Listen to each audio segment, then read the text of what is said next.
জয়গুরু সবাইকে। তো আজ 33 নম্বর উপযোজনায় প্রার্থনার দায়িত্বে ছিল, আর সেই 33 নম্বর উপযোজনায় আমি আর আমার সাথে আরেক কাকিমা আমরা ইষ্টভীতি গ্রহণের কাজ করে থাকি।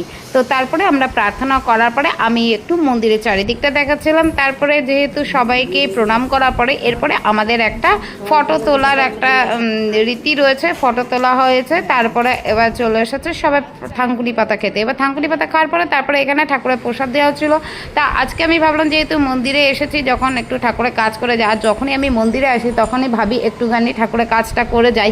যেহেতু শুনেছি যখন আমরা কোনো কাজ যদি আমরা গুরু ভাই বোনেরা যদি কোনো সময় যদি ঘর মোছা না হয় তাহলে সেটা বাসিই থেকে যায়। তো সেই কথাটা যখন থেকে শুনেছি তখন থেকে মনে হয় যেদিনই আসি সেদিনই যেন মুছে যায়, কারণ আমি যদি এই কাজটা যদি না করি তাহলে এই কাজটা কিন্তু আর না করা হয়ে যাবে। তো এই ভেবেই আমি যখনই আসি তখনই কাজটা করেই যাই, ঘরটা মুছে যাই। কারণ আমি যদি আমাদের বাড়িতে যদি একদিন যদি ঘরটা না মুছি তাহলে সেটা বাসি থাকে। তো সেই ভেবেই আমি এখানে আসলেই আমি এই ঘর মোছার কাজটা করি।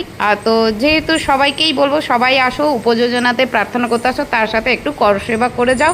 তাহলে কি হবে, ঠাকুরের প্রতি বা এই যে মন্দিরের প্রতি আমাদের সবার ভালোবাসা বাড়বে। তো সবাই ভালো থেকো, সুস্থ থেকো। জয় গুরু সবাইকে।